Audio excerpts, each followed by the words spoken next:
Hey there, friendlies. How's up?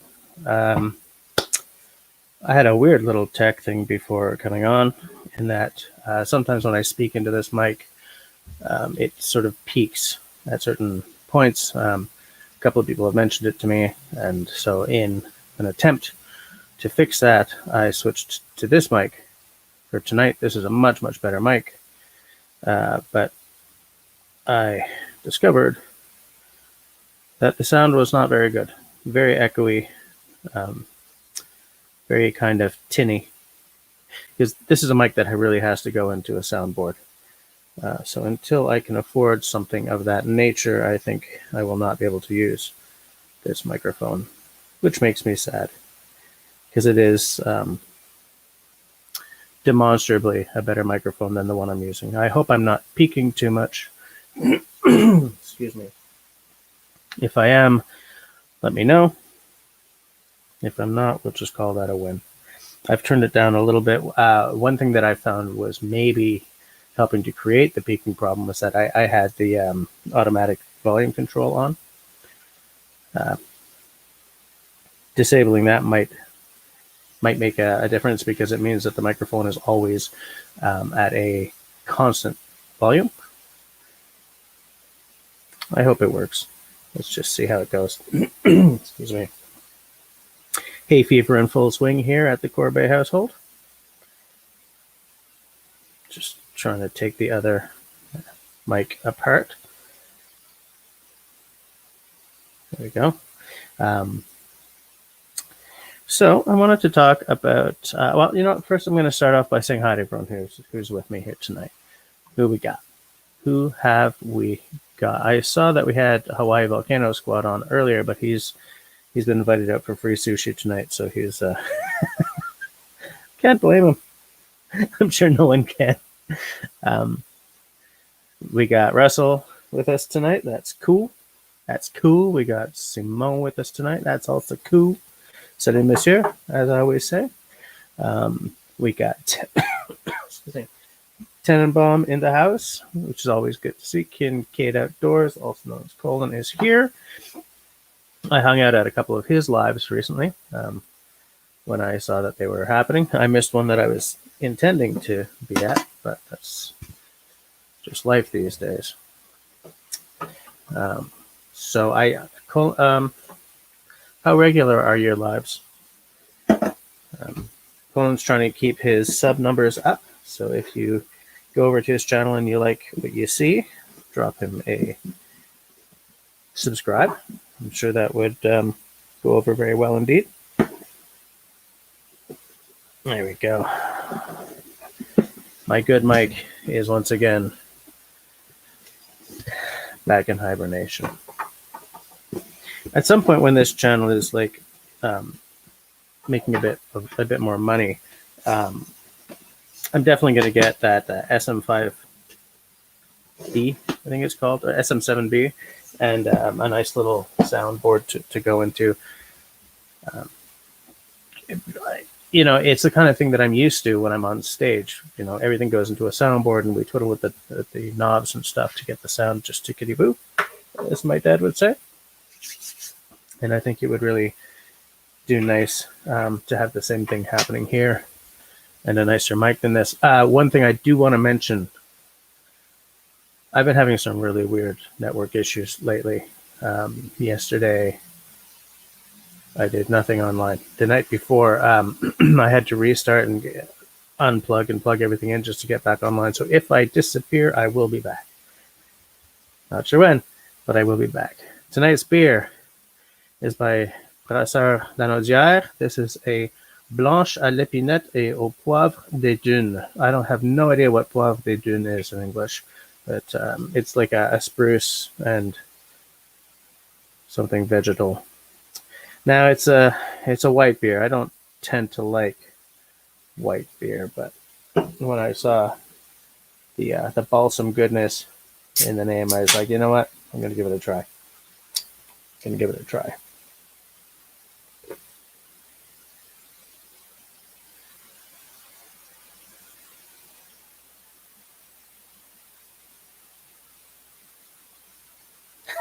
Forget it. Look at that. Oh, Jesus.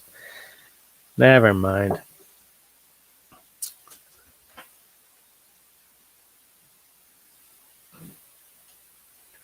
Almost got it all over the desk. I'll just let that calm down a bit. It's because Serge is here tonight. Oh yeah, I was saying hi to everyone. Mark is here. Serge is with us. Nice to see you. Hike with Mike in the house. Ian the Web Lord. Nice. We got a good group here tonight. Grace, of course. Always nice to see Grace. Pine Martin's in the house. That's nice to see. So, what I wanted to talk about tonight is, what's your favorite shelter? My plans for this year surround just that little, what's it, a Hubba Hubba tent that I got from Tenenbaum. Real simple, easy to put up, familiar to me. But I've still got that hammock sitting in a box that I haven't. I bought it like 6 years ago, and I haven't had a chance to use it yet. And I do I don't have either an underquilt or, well, I have a sleeping pad. Not a very good one. I've been meaning to replace that. It sort of, compresses over time. It's one of those where you sort of it inflates itself. You pop the little thing, and then you close it. I've had it for like 20 years. But because I haven't really come up with a solution for keeping my arse warm while I'm hanging in that thing, I haven't really used it yet. But I do know people who just put up a tarp, have a really warm sleeping bag, or put one of those long fires together. And I wonder about that stuff as well, because I kind of feel that it's a context thing, but I don't really know. Anyway, some people may switch it up, and some people may just only ever build a like a little shelter or something. Man, a lot of chit chat going on. I've getting behind, and it's like we've only just started. Ian, I see something about it. I only need 783 hours in order to be monetized. Oh, Colin, okay, that's good. So yeah, as I said, everyone go over and watch his stuff. That'll get him over.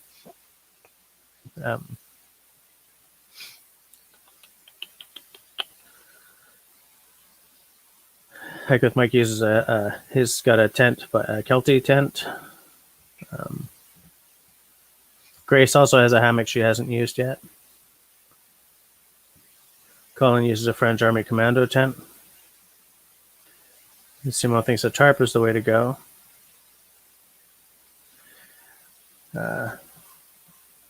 Russell says something unsurprising. If I had to pick between a tent, a hammock, or a tarp, I'd have to choose cabin. I'm glad you said that, because I was going to ask you about that tonight, about if you ever actually go camping, or if the cabin sitting there where it is sort of meets your meets all your needs,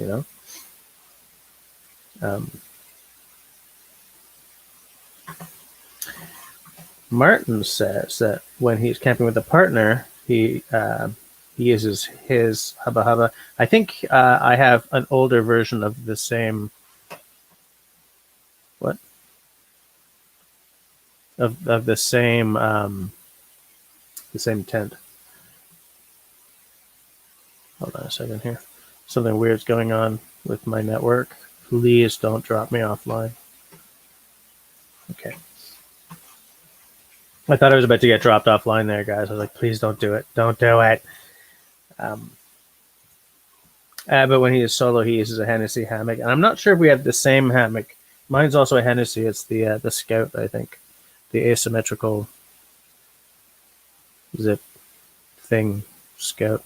It's in a box. I was going to bring it over to the computer, but it's not like I'm going to unfurl it on camera here or anything.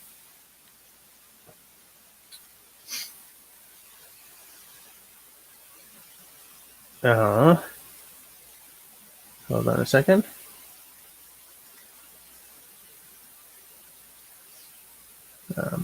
I'm just sort of catching up here. Colin is a side sleeper, which is why he chooses a tent. You see, I don't know if I'm going to be comfortable when I finally set up my my hammock for the first time. I've been trying to be a back sleeper because of the CPAP and everything, but I do think that I am traditionally a side sleeper as well.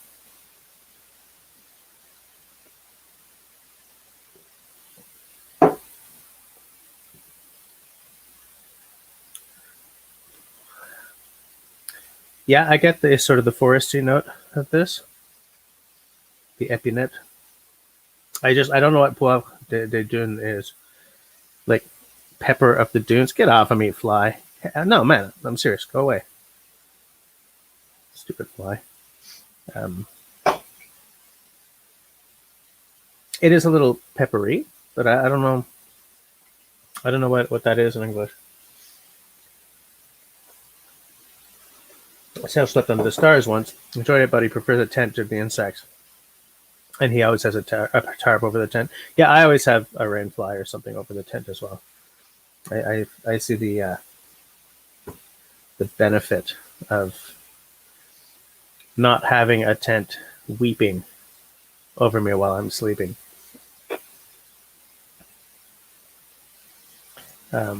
Whereas Russell has been camping and he prefers a tent. Nice to know. There we go. Just closing down a couple more windows. Yeah, I would like to have a cabin as well. So absolutely, that would be really nice.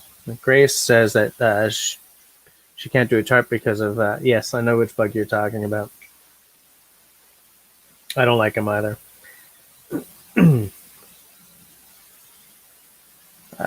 Colin's commando tent was only $50. You'd probably spend more than that up here for that tent.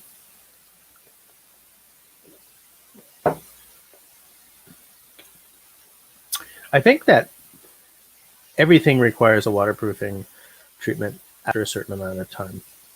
Tenenbaum knows a whole lot about restoring old tents, so he can probably sound off on that. But yeah, Russell, maybe we just call him Chigs.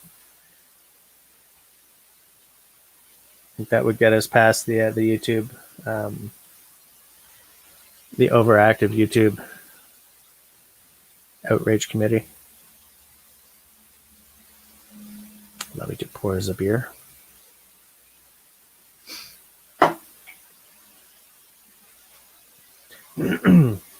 Mark, you're not listening. We just did. It's right here on the screen. That's what we're calling them. Chigs. Money for nothing and your chigs for free. Why did I do that? Makes no sense. Oh yeah, so I mean, so to me, I think once I do actually get the hammock like up and going, I would probably do something. I would probably see it somewhere along the same lines as what Martin was saying, but I'm gonna need to get an underquilt or a sleeping bag or something so that my arse doesn't freeze at night, because I feel that just folding up my wool blanket and sticking it under me might not be enough.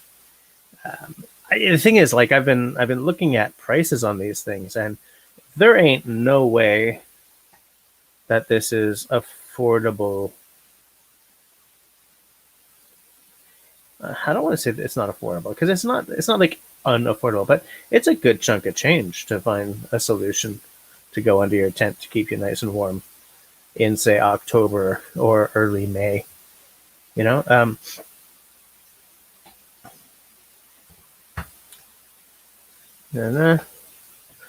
Mark typed it before he saw it.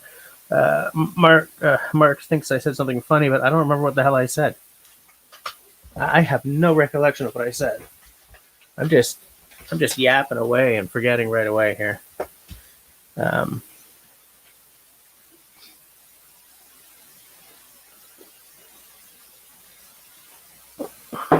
Tasty. Broke Necks, who I don't think has been here before, says, hold on a second. Where I go to play in the woods, I want walls on the roof. Too many bears here. Yeah. Around here, I don't think I have too much to worry about from bears, but man, in British Columbia, which is where I've done most of my camping, I would be a little more bear wary. But even here, I'd rather have bear spray than not. You know what I'm saying? By the way, Broke Necks, welcome to the stream. Nice to see you. Grace also she has a cheap $25 tent that you use for fair weather camping, usually with a tarp over it. When Camille turned 10 this weekend, those of you who've been watching me forever would probably feel, as I do, that 10, man, holy crap. And I gave her in a few live streams now. I've said that she's wanted like a camping kit, and so I've been putting one together for her over successive birthdays and Christmases. And this time I gave her a little custom-made ferro rod to replace the one that we lost, and a boussole, which is a compass. I gave her a Sunto crumbs. I don't remember the number.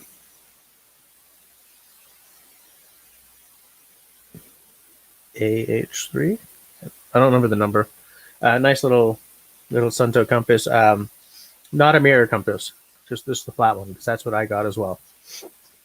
So that while I'm teaching her how to use the compass, like there's familiarity there for both of us.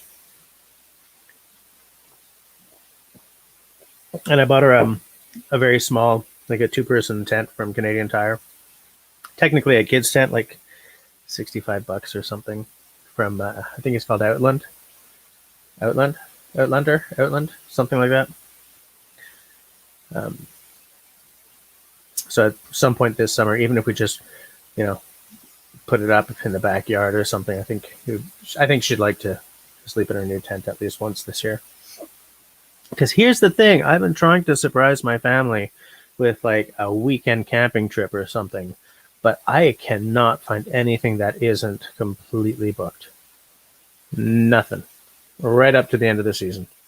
There's just nothing free. Sit pack, private camping, Parks Canada, nothing. Which makes me sad. But I'm happy to. She was happy to see the camping stuff. Is there something else as well? No, I have a little alcohol stove to give her as well, but it's not brand new. I'm going to give her my old alcohol stove. So I didn't want to make it into a birthday gift because that would be cheesy. I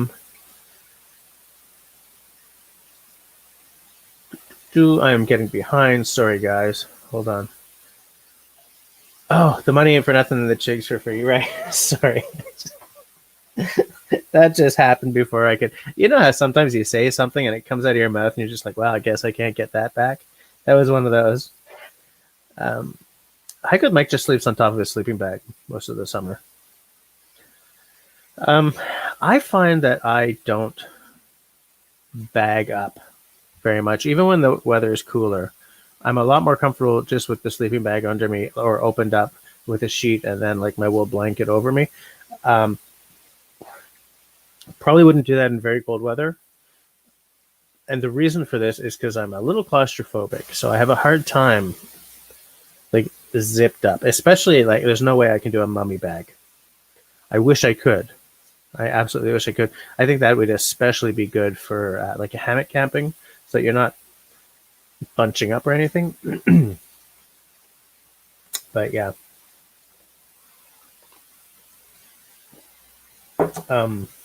Yeah, Simone says I should look at an insulated mattress or something. I was thinking of getting something inflatable. Simone, what's the one that you have? I went looking for that one at Mech, and it was like $200 or $300. look, at one point I'm gonna have to buy one of these things anyway. My current my current sleeping pad is shot. So I'm gonna have to, grin and bear it. Walk in there, lay down my money. Once my band is playing again, I'll have a lot more money to play with for this kind of stuff. Like, I'll take a weekend's gigging money and go and buy. I think yours is a Thermarest, isn't it? But when I saw that you gave me the name and I think the model number or something, I looked it up and it got good reviews.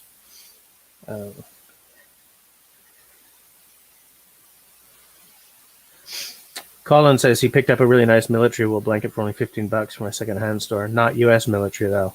My wool blanket is Canadian Armed Forces. Canadian Armed Forces are very recognizable. Sort of a medium gray with a real dark gray stripe right down the middle. My favorite ones. Until I can afford a Hudson's Bay blanket. Oh, happy birthday to Camille from Colin. Thank you, sir. Oh, Brokeneck says, I actually have a portable electric bear fence I put out. It runs on 2D batteries. I have never even heard of something like that. I'm going to need to find a URL for something like that. That's an interesting... That's interesting. I like that. Kincaid says to call him Colin, by the way. His name is Colin, and that's what he prefers, just in case anyone is calling him Kincaid. Heck says, if I do any overnight camp out, I don't bring any food I eat before I go this way. I won't attract bears, and I always have my bear spray. I would be unable to sit there without having something to eat. To me, the joy, not the joy, but one of the joys is sitting there cooking myself a meal after a long day of prepping my camp. Nice meal.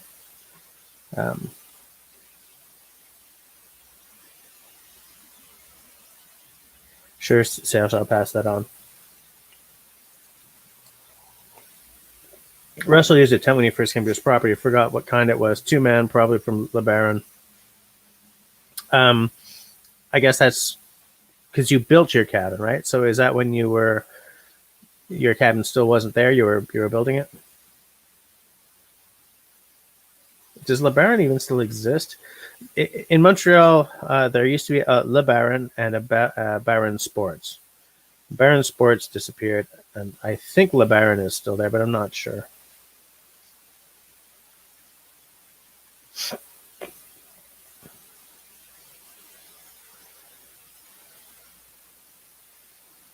Yeah, Colin, I'm the same. I don't like being all bunched up, or not even bunched up, sort of too snug. I like there to be room for me to move. I do move a fair amount while I'm sleeping. Brokeneck says, now that I think about it, the biggest reason I'm a tent guy instead of a hammock guy is the mosquitoes. Alaskan bugs will clean you out by morning. Yeah, I could see that. Is there that big a difference between a tent and a hammock for mosquitoes? Wait, Hike with Mike says, my sleeping pad is just 6 foot length of bubble wrap I got from the UPS shipping store for $5. Is that real? Are you joshing? Do they say joshing in the States? Are you kidding me? Is this a wind up? I could not see that happening not up here at any rate. I mean, where you live, it's a whole lot hotter, but that seems really elegant. Actually, that seems like a really elegant solution because it doesn't cost $300.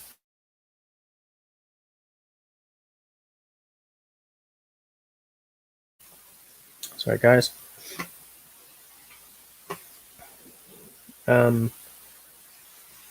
Oh, yours is a Climate Loft XL. Right. Now I remember. I was someone else had the Thermarest. And I think I asked you if you bought the one from Drop, what used to be called Master Drop, right? And you said it's not.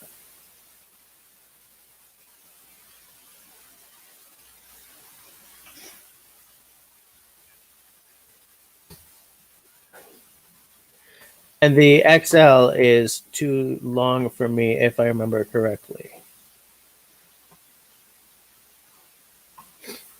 Just going to bring it up so I can take a look at it later.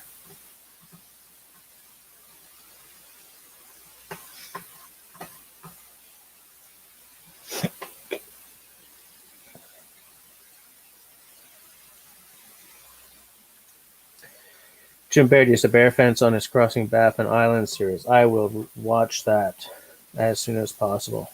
That guy's got good stuff.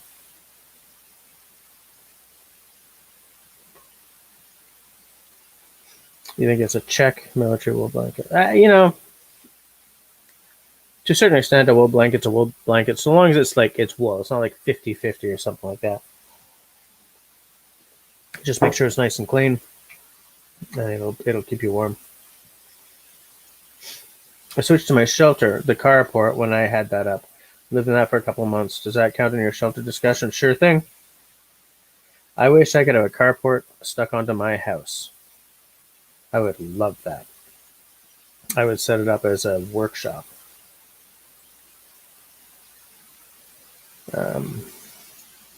Yeah, the footbox is a big it's a big aspect for me as well. I really like to be able to move in my sleeping bag. If I can't move and I feel too tight, I start getting really, really snaky really, really fast. So no.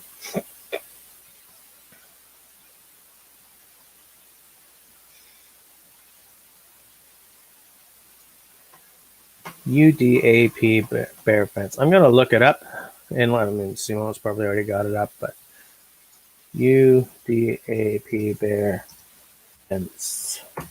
Like,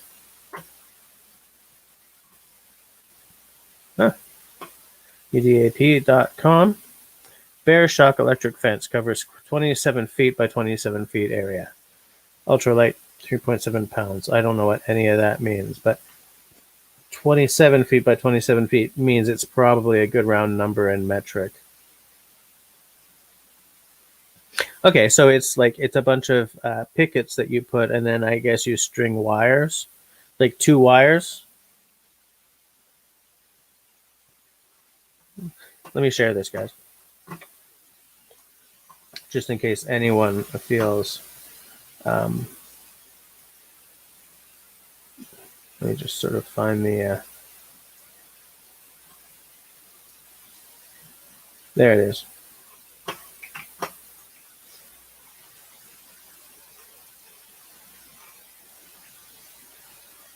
There. So that's $270 US. So that would end up being like $330 Canadian probably. Plus shipping. So what do you got there? You got your pickets, the wires. I have no idea what that is. There's your battery. I guess those are to connect to the wires from your battery, or vice versa. Carrying pouch. Funky little things. Nice.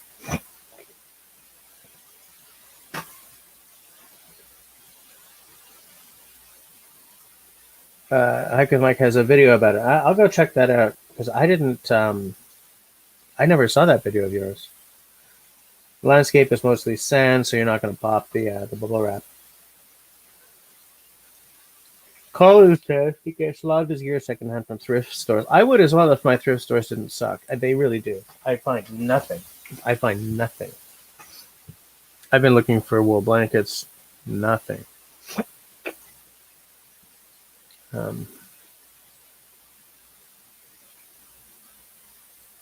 It's interesting that black bears are a bigger problem than brown over there, because in my experience, black bears have been way less prone to being a problem. I think it completely depends on where you are, though. Yeah, I see. There's the Climaloft inflatable sleeping bag, a sleeping pad. I'll share that as well. Why not? This is what I found, because to me, I'm not tall enough for the XL. I'm 5'7", so I do not need. Ooh, you can add a pillow for $40. I do not need any pillows. I mean, if that's The thing is, I don't think that's Canadian. That's American, right? $150 American. Let me get rid of this. Buy one chair and get a second, 50% off. Go away. Yeah, so that's what I might. Yeah, there's the XL. It doesn't have measurements here for some reason. Anyway. Oh. Okay, so regular 72 by 23 inches, whatever that means. 78 by 29 inches. Actually, no, I still think the regular is good enough for me.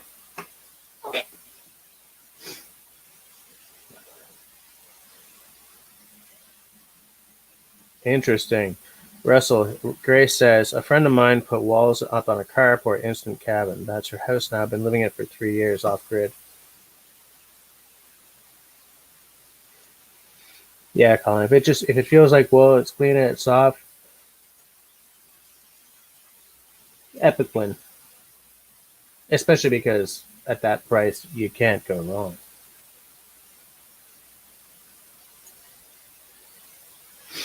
Okay, you've been bitten right through the hammock because you're just, yeah, I get it. Yeah. I have never seen those climate pads at Walmart. I might have seen them at Mountain Equipment Co-op though. Russell's bear fence is called Willow. Funny. Russell's asking what the voltage is on that bear fence. Let me look it up. Runs on 2 D-cell batteries, not included. So that means it can't be that. Huh, it doesn't say.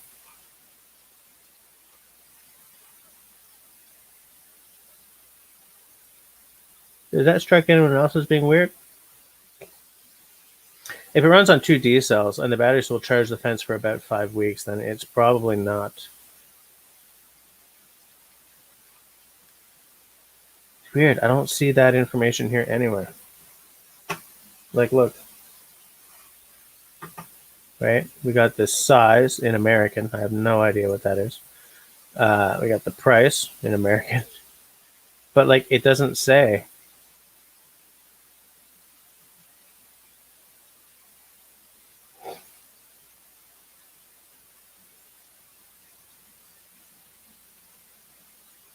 That's a spelling error right there. Yeah, I don't get it. Like, you think that that's information that you kind of need to have, right? Safety and everything.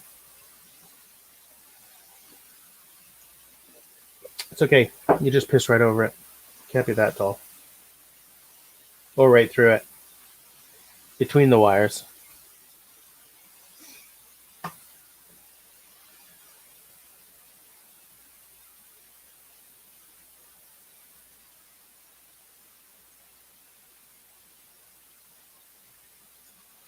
Russell says, I fear the black bears because in my jungle-like landscape I hike in. Because in the jungle-like landscape I hike in, it is so dense that it's easy to sneak up on a bear hiding in the dense saw palmetto bush. Yeah, as long as you don't sneak up between the bear and her little cublets. Yeah, I don't know. I've been lucky when it comes to bears.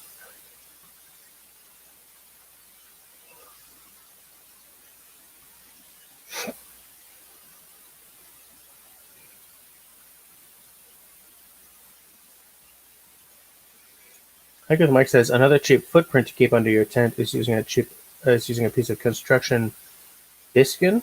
Bisquin? I don't know what that is.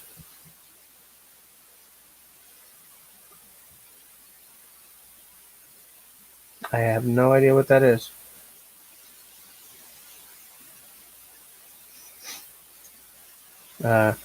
Raspberry Rock says to Grace that Joe and Zach Survival essentially did that as well. I think I knew that. And neighbor Dan did that for his workshop. Nice. Yeah, I think I did see the climate at Mech.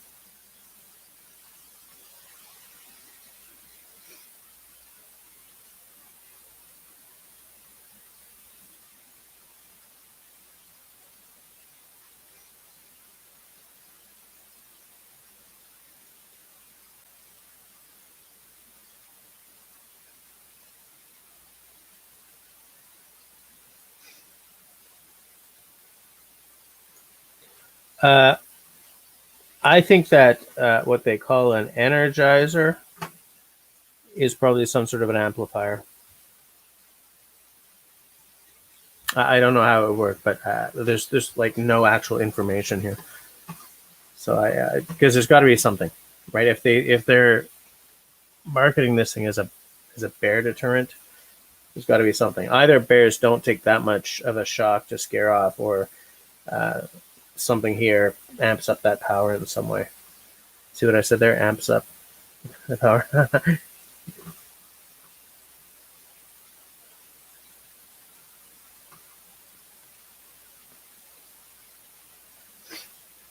um, but Brokeneck says he touched it by accident and it zapped me pretty good.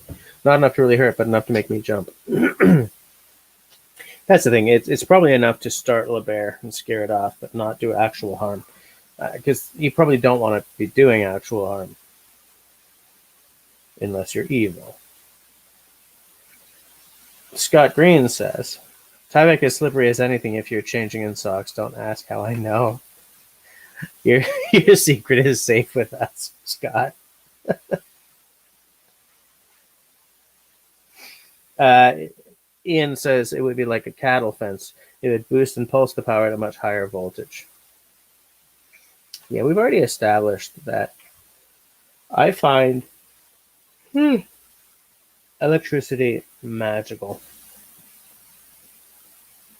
Like when I'm playing my bass, there's a tiny, tiny little voltage happening in the bass itself, which then goes through the wire to the amplifier that amplifies that sound up, so that that tiny little bit of electric energy that happens between the pickups and the strings can rattle the frickin' windows.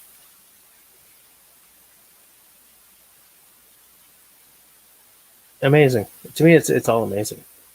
Absolutely amazing.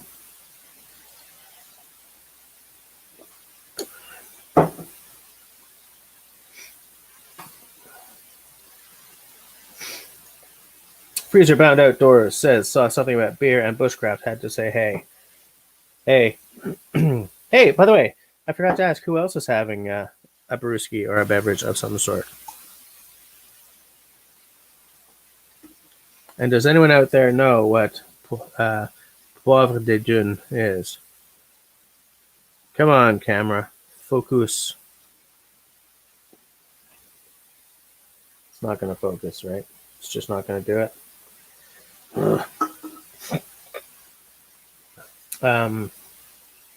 Yeah, freezer bound. We're talking about what's your favorite camping shelter? Like a hammock, or a tent, or like a bivvy? Do you build a shelter? Are you the cabin sort? Um,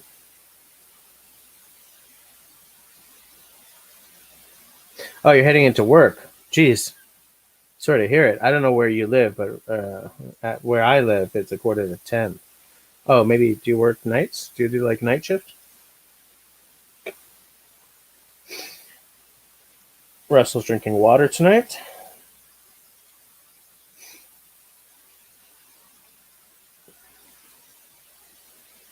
What did Scott Green say? Right. Serge is having wildberry tea. Fair enough.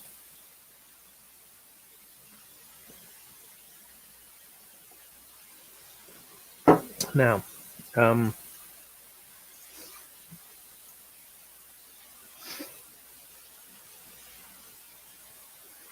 hammocks and beer, weather permitting. Fair enough. Yeah, because I still haven't used my my hammock. Ian the Weblord is trying out the proper 12. I have not yet bought that. I'm in no hurry to buy it. I just going on the face of that whiskey, I fear that I would regret buying the bottle. But I haven't seen one at the SAQ either. When I see one, I'll just pick it up just to do a review on my other channel. But I'm in no hurry. I have several unopened bottles. I got to drink down some of my opened ones before I crack something else. Which reminds me, for after the beer tonight, this is the whiskey. This is a pretty run-of-the-mill Canadian whiskey. This is not one that I would buy if it cost more than it does.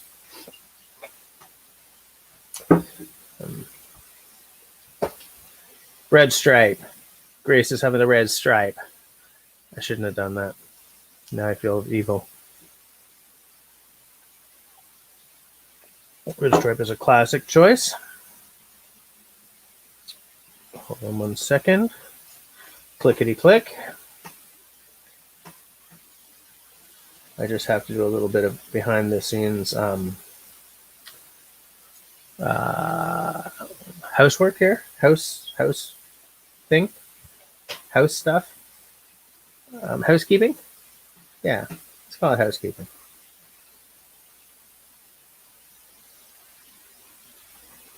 Like I have to send Russell something.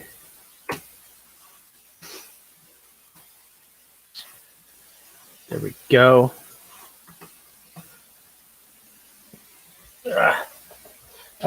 Mark asks if the proper 12 is going to be the Baby Duck of whiskey. I don't know. I know people who've bought it, to do reviews of. The thing is,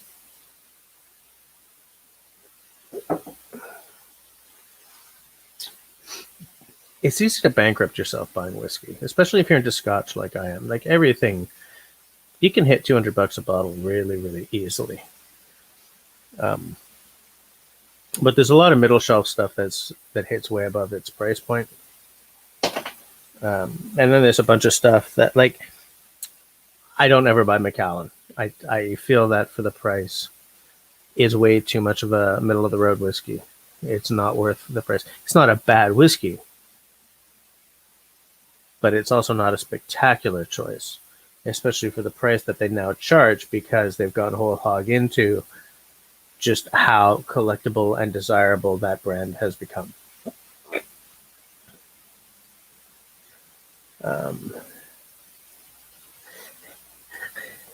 Russell brings a class. I think that depends on how much you drink on my live stream tonight.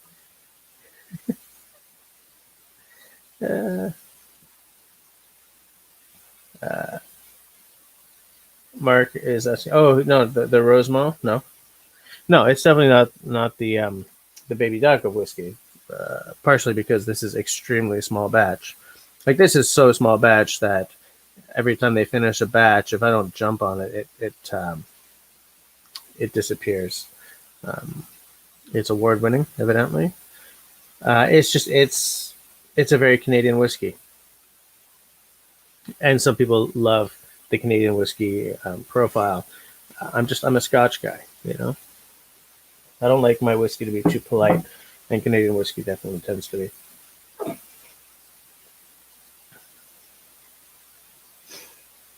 Yeah, I hear you've been having some trouble. Let's hope that the network gods shine on us tonight.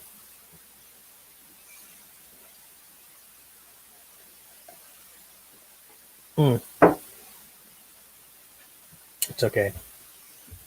Once you're vaccinated, you'll be running 5G. That's all I'm going to say about that.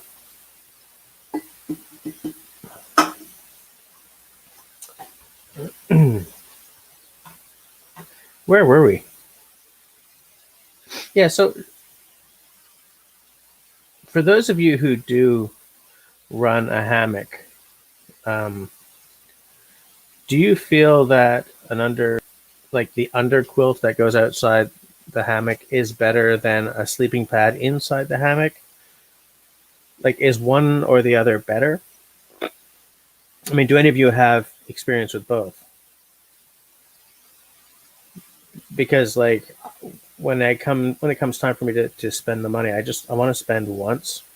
I don't want to buy one, like have all kinds of regrets and then spend $100s, to switch over later, like several months later, you know. Excuse me.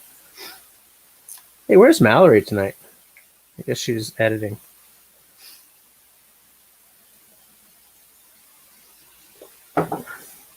Yeah, my network's been poopy as heck lately too, by the way. Absolutely.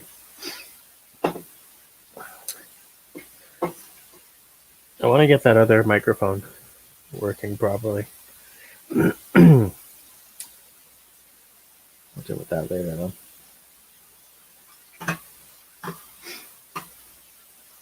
Oops. I just closed the chat window. Let me just get it back open to make sure I'm not missing anything. My sinuses are going crazy. Scott has both. Undercooled is better, stays in place, and it's warmer. Yeah. Yeah, I could see that. I could see that being a real plus for the underquilt. Good to know.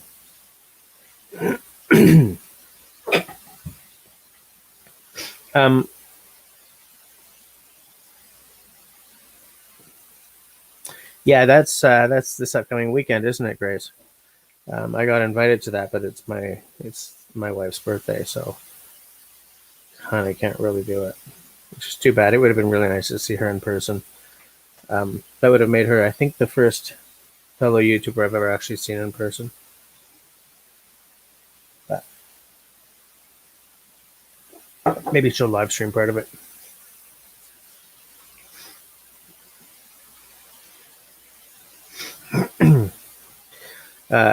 Russell's asking how come his question about peeing in the middle of the night while the bear fence is on didn't get answered. I think that I made up an excellent answer. Just pee between the wires or over them. But like, how tall are those posts? Because that's another thing. There's no measurement for the post. Like, I don't know how tall this thing is. It probably has to be fairly tall to scare off a bear, right? Like, it can't be so short that the bear just steps over it without noticing that it's there.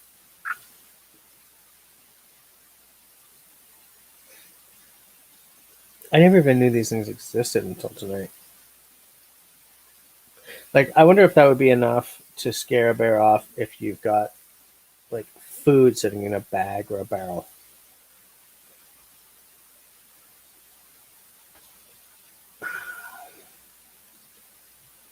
I mean, these things have to be effective, or this company would be bankrupt under the endless suing, right? So, but is it a license to be stupid, or do you still sort of have to throw your, do the bear bag thing for your food?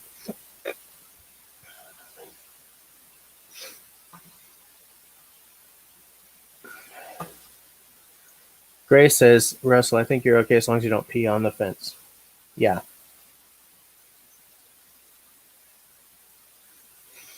Ian says, this is why you don't pee on the fence. According to the Nevada Department of Wildlife, bears require a minimum of 7,000 volts. That sounds like a lot more than you'd get out of 2 D-cell batteries to me.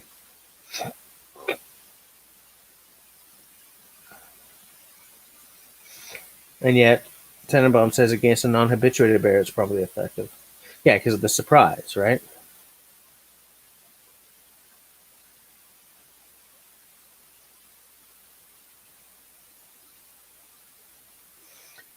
Jim Bear's fence triggers shotgun shells. Interesting. I'm going to have to watch that. I'm definitely going to have to watch that.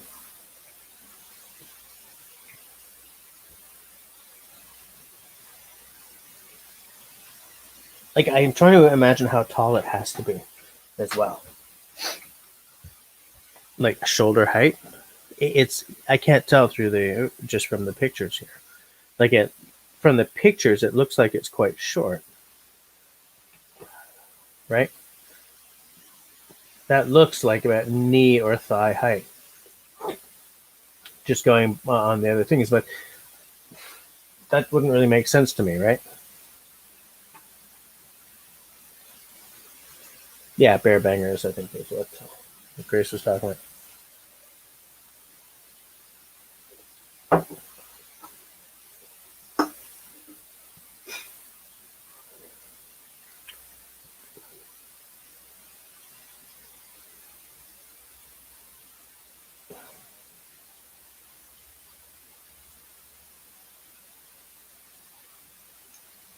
Yeah, good point, Sash. Might be 7,000 volts, but probably very low current. Otherwise, bear steaks for everyone. If anyone here knows, you would know, Sash. Yeah, Russell, I think these guys are. I think you're being voluntold to get one of these things and then piss on it in the night. See what happens.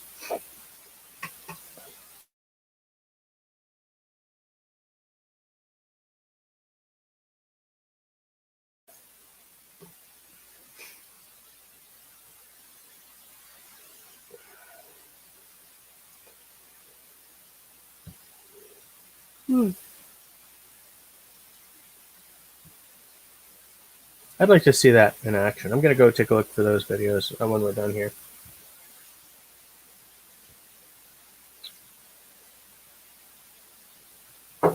Beer's done.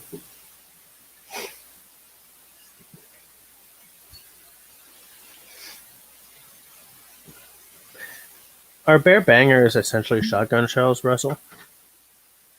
If you can load them in a shotgun, is it like the same? Like, is it the same plastic cartridge, just with no, like, with no pellets?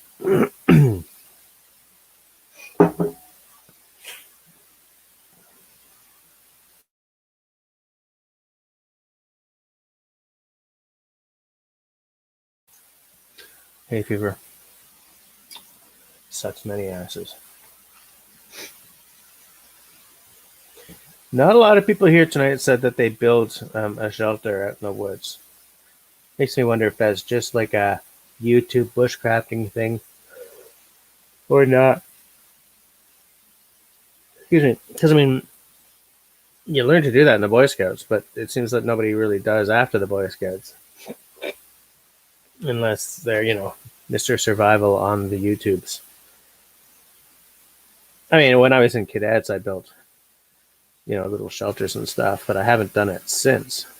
Now when I walk into the woods, I've got some form of shelter, on my back, right in the bag.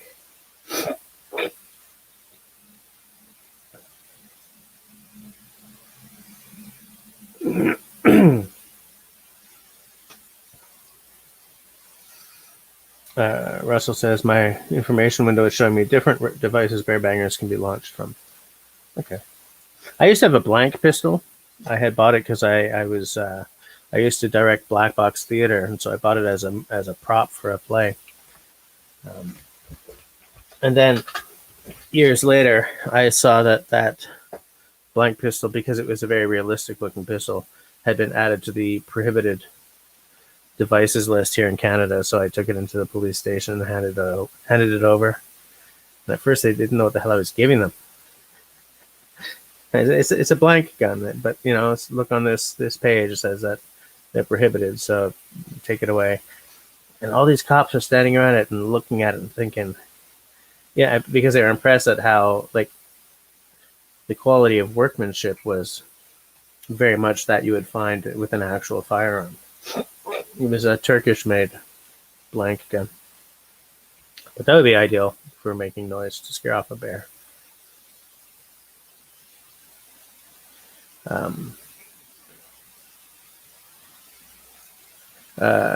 Colin says, sorry, bouncing from here to Gray's lives. I don't know who Gray is, but I enjoy that. Gray says, the first time Shoot Primitive camped, built a lean-to and slept on the ground. Chigs must not have been bad that summer. Part of me wants to do that again, because yeah, exactly. That's what I used to do in cadets.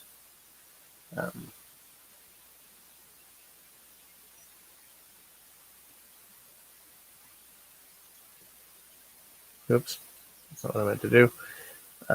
I will bring up the page that Simo just found for us, so we can all see what these ones are like. Not available online. So a 6-pack of them costs $20. Make a loud gunshot style noise. They're intended to scare bears away when you aim into the air, not at the bear, without harming them. It requires a 15mm centerfire launcher, not compatible with older rimfire launchers. So, oh, there's one. Okay. There's a launcher right there. Very interesting. Wait, that one's a flare. Complete with a pen-style launcher, bangers, and flares. Okay.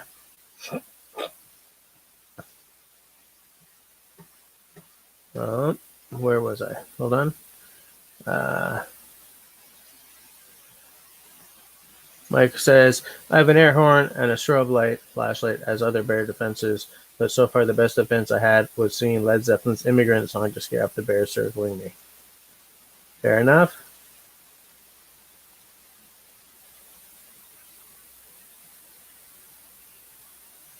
I'm just taking a look. Grace likes your idea, Mike. Yeah, they can't ship them. I see that. They're not gonna mail that to us.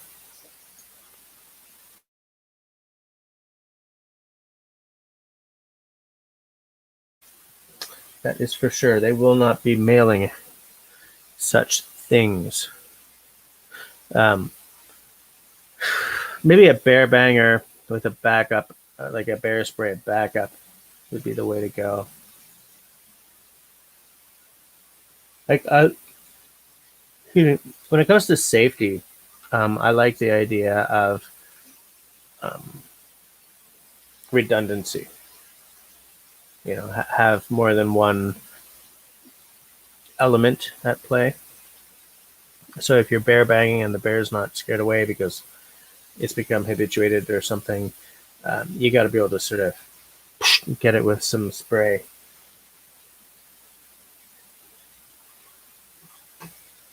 Looking to see if when I was at MEC a few weeks ago, I wanted to get some bear spray for the canoe camping trip I was supposed to go on last month, but they were all recalled. And so I was like, what's going on here?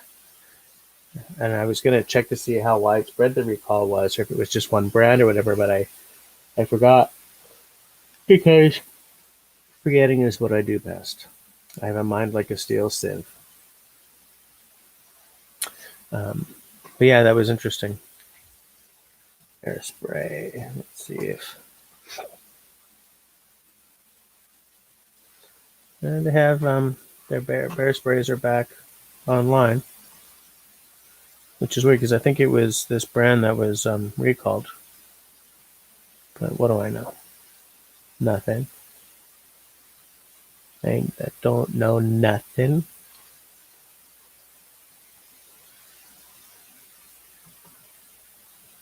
These are all 1%.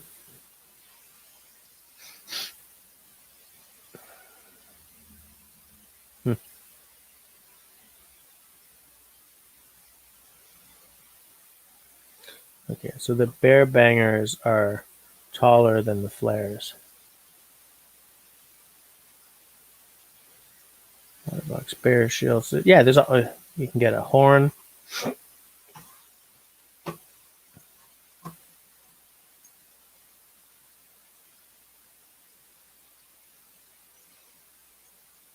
Night, Scott. See you next time. Important to check the expiration dates on bear sprays. They do have expiration dates. I am almost due for a new one soon. I just assume that all that stuff, like anything spray-like or liquidy, has an expiration date. I wonder how long it is on bear spray. Hi, Russell. Hey. Hey. So do you have bear spray and stuff around your cabin? No.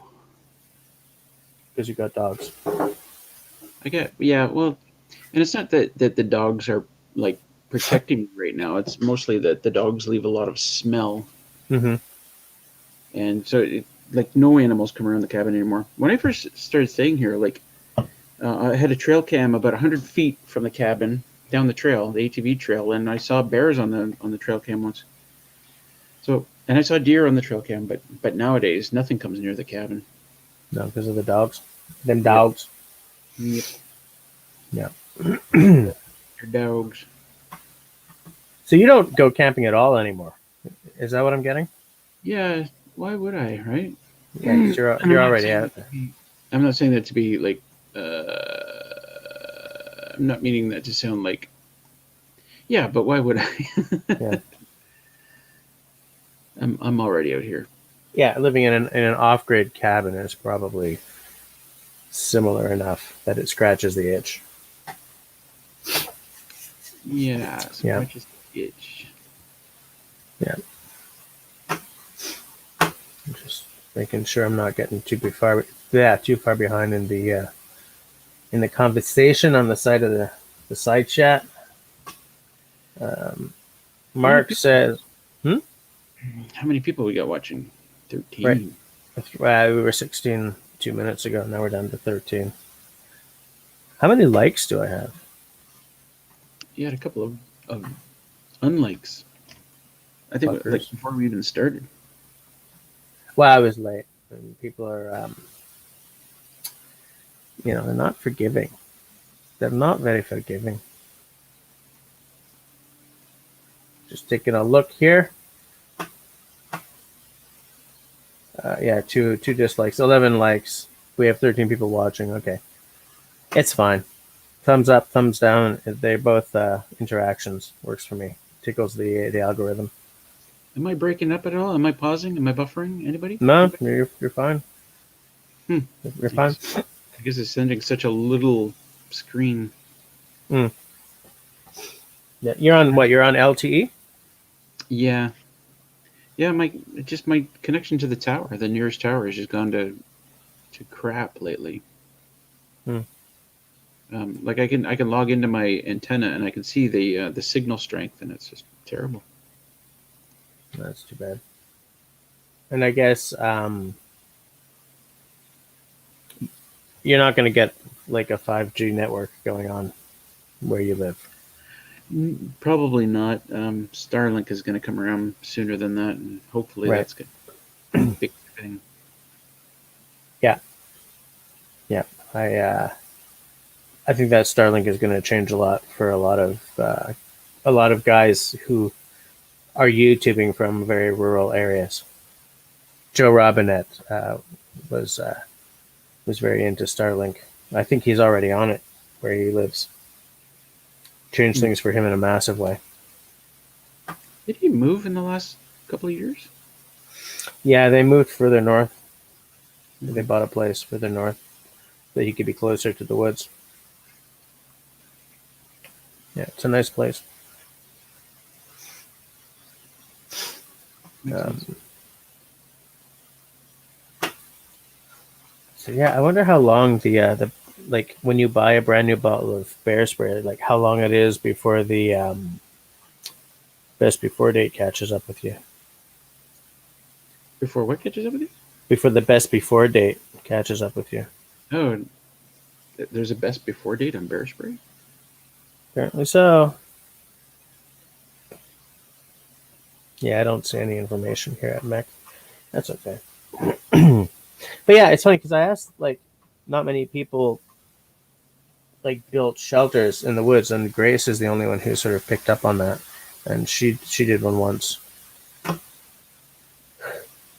Like I wonder if you're afraid of wildlife, would you prefer to have a tent so that you don't see them, or you have sort of the ersatz um, security of the tent walls,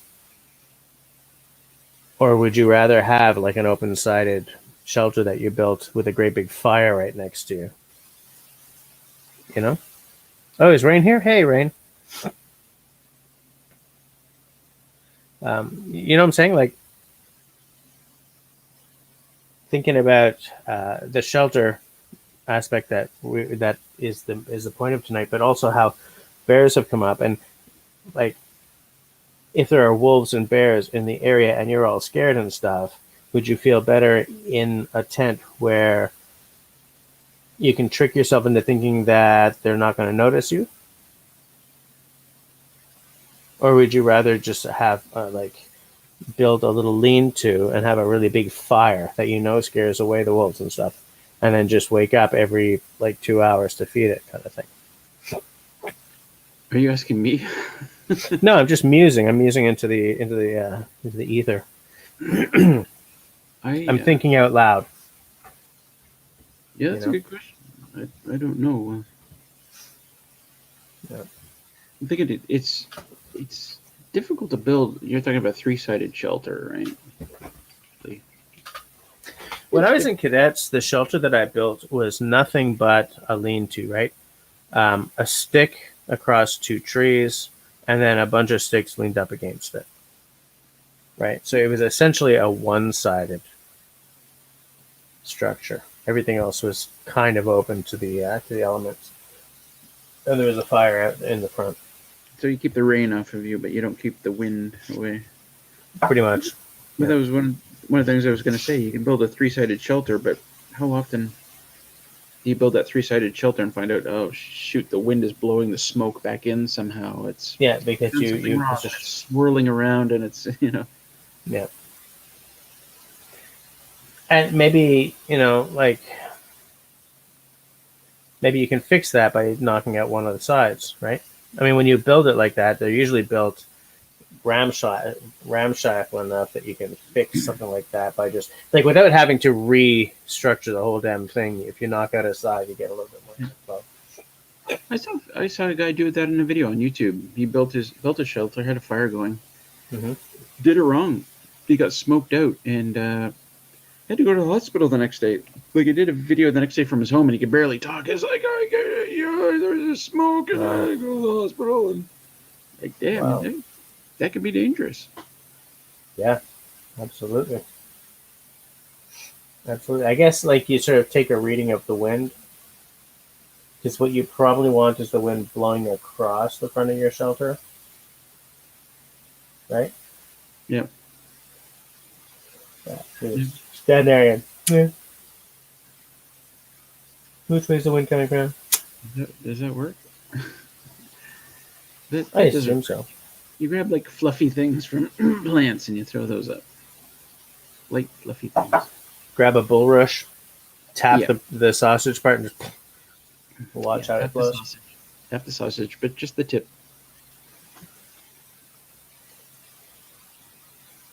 We should really move on from this conversation. Like what Mike says, that hold on. Biggest defense against wildlife that you have is showing no fear and acting like you're at the top of the food chain. Learned that riding horses. First time I rode a horse, I knew it. I was scared. It took off with me. Okay, if a wolf is facing off with you or something, look like you're bigger than it and meaner than it, and it'll probably leave you alone, I guess. I don't know if that always works. Me neither. But I feel that. Give me a second here.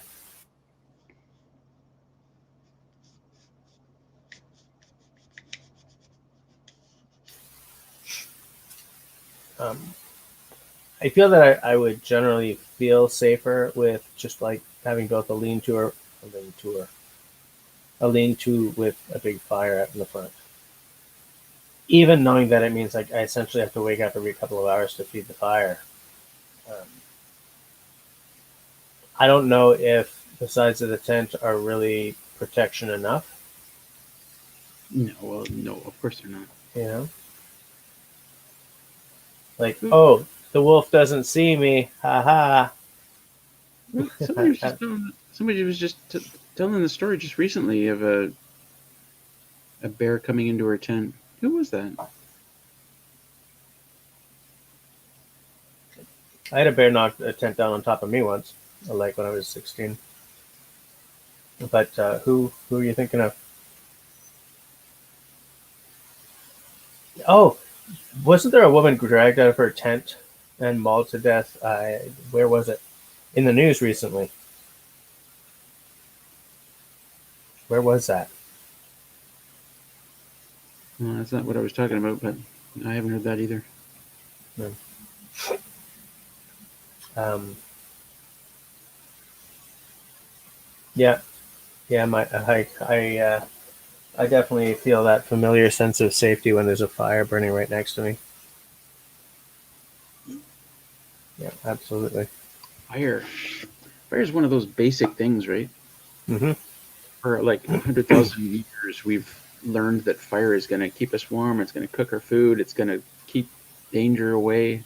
Yeah, It must be one of those instinct things now. I think Like so.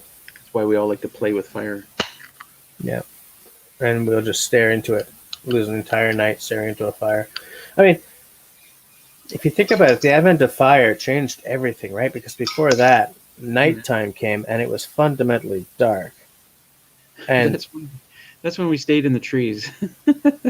right, because I mean, a whole group of people could be, hunkered under a rock, and some saber-toothed cat could come and carry somebody off, right? Yep. But as soon as we had fire, that changed the dynamic a little bit. That's straight out of Quest for Fire, right? They lost their fire, and they all went and had to hide on this island in the middle of the swamp until somebody went and found fire again. Oh yeah, it's true. I'd forgotten about that. And then they were back in their cave, sleeping all peacefully. They had their fire. Yeah. They're all warm and happy. Yeah, I should rewatch that movie. I wonder how well it's aged. Probably not well, eh? I did. I watched it again. Well, it wasn't recently, but I think it's on Netflix. it was interesting to watch. Yeah.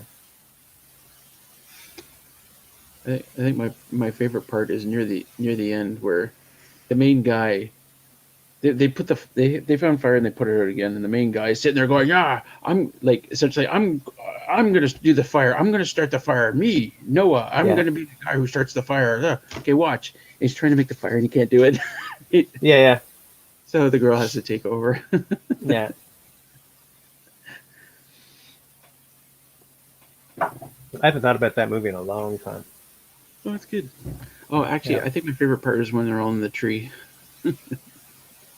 Three guys climb up this tiny little tree to get away from. Was it a cat? What is a saber-toothed cat? I think so. Yeah. Yeah. And there's some interesting things too. Like the one guy dropped a rock on the other guy's head, and the other guy didn't cry or scream or anything. He's looking at it. Like we hadn't defined our emotions just yet. I gotta watch that movie again soon. With me talking about it, you're like, oh, it's sooner now. I gotta watch it sooner. Like right now. Okay. Good night, everyone.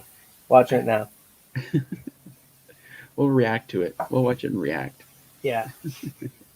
This react live stream. Right. Hike with Mike thinks that woman I'm talking about who was dragged out of her tent was in Montana. Yeah, I don't. Hey, Tyler's here. How's it going? How it's going, Tyler? Just give me one little second here to find out. Oops. I just lost my window.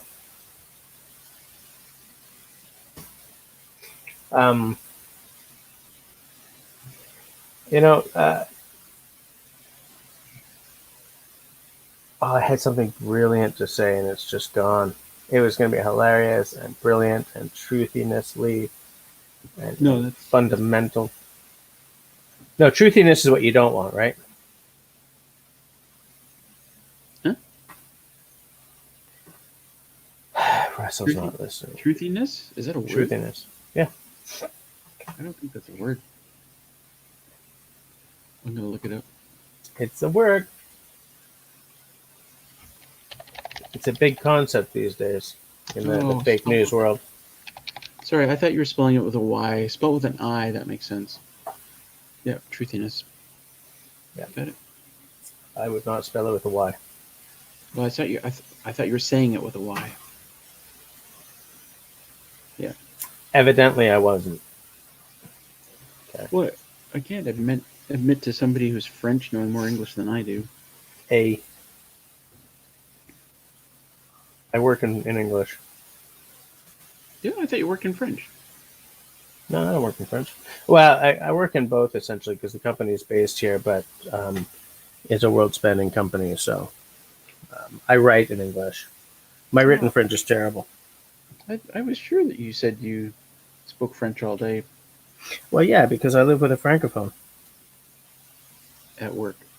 Well, you don't work. You don't. She works, right? So you Yeah, don't she speak works. French all day to her. Well, I do on the weekend. Okay. But yeah, no. I work in English. I write in English. My written French is horrid. Okay, Tyler is just going to leave this stream on to lend me some watch time. Thank you, good yeoman. I appreciate that. See, now I'm thinking about Quest for Fire, and I'm all like, I gotta watch it again. I gotta go live in a cave and feel that fear. I can tell you all about it now. Remember this? There's that huge brawl between them and another tribe, sort of near the beginning, and someone uses a log. It was a spear, wasn't it? Was it a spear, or like a really primitive? It's a spear, and it lands halfway in between them, right? Yeah. Yeah. Yeah, there's a lot of funny bits in it. Mm-hmm. Yeah. I don't think that film would be made today. No? Like, no. I think that today's audience would require clear dialogue. You remember when who the hell was making that crucifixion film, and he wanted to have it in Aramaic with no subtitles? Do you remember that? Nope. And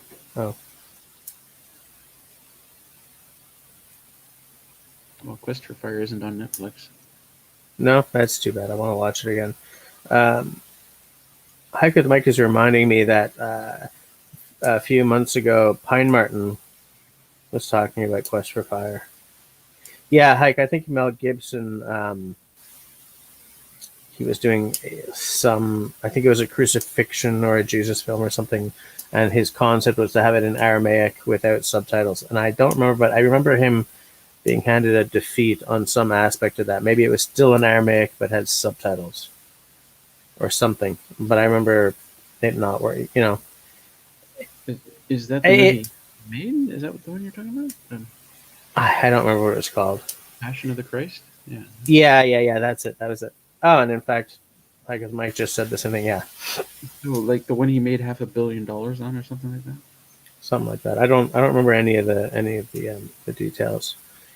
But I remember when I remember when that film was being made and reading that that's what he wanted to do. I was really impressed because that's really like auteur stuff, That's filmmaking as art when you make that kind of choice. I was like, wow, yeah, man.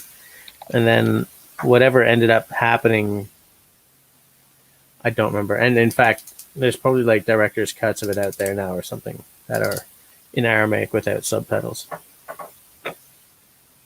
But he wanted the quality of the acting to carry the show, if I remember correctly. I'm like really diving deep into the past here because you might get away with it on a movie like that because so many Christian people know the story, right? They don't necessarily need to know the actual words being said. Yeah. And Tenenbaum is pointing out what I was going to get around to, that he did Apocalypto with native languages. But I think that there were still subtitles there, weren't there? Tenenbaum? I remember seeing it with subtitles, but yeah, I don't remember. I never saw it in the theaters though, so Yeah, I don't think I saw it in the theaters either. and I didn't like that movie. I love the concept of being brave enough to make a movie, have the dialogue written in like one of these dead languages, and put it up there without the subtitles.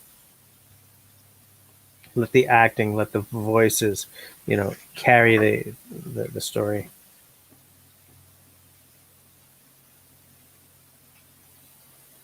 Yeah, with subtitle time, Bob says.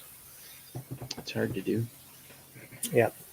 It's hard to do, but I'd rather know what's going on than try to guess or. But I mean, with a film like Apocalypto or The Passion of the Christ or whatever, the action kind of tells the story.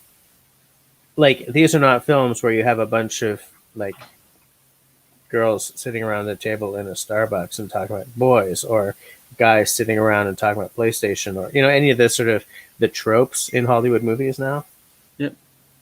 Um, Well, even some really really good movies.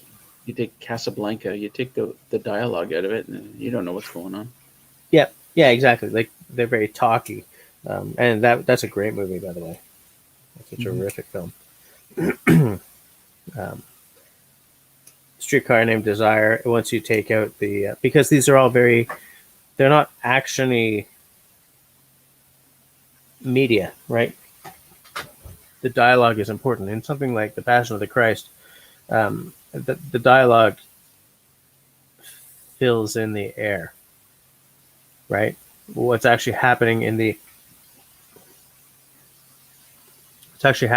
film is the steps leading to the crucifixion.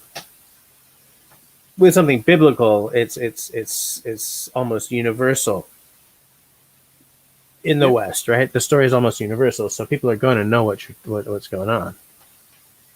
A lot of people. Good evening. Yeah. How's it going? Okay. XN. It is 4:30 in the morning. Mm-hmm. In Sweden, it's dark. It's quite often 4:30 in the morning. Yeah, happens once a day, apparently. No, 24 times a day. Okay. Yes. Somewhere. Yes. Maybe more. Good Yeah, point. probably more because there's time zones that are on the half hour. Yeah, Newfoundland, for instance. Yeah. Yeah. Iran. Iran, yeah. It's still heartbreaking to know that it will never be tomorrow, though. It's never going to be tomorrow. Except at that moment where you move the clock. At that moment, it's today and tomorrow. What were we just talking about? I had a really good point to make about something we were just talking about. Okay, we were talking about, we had mentioned Apocalypto, and then we were on to things like the Passion of the Christ, where... Oh, Casablanca. Mm-hmm. I have a weird segue.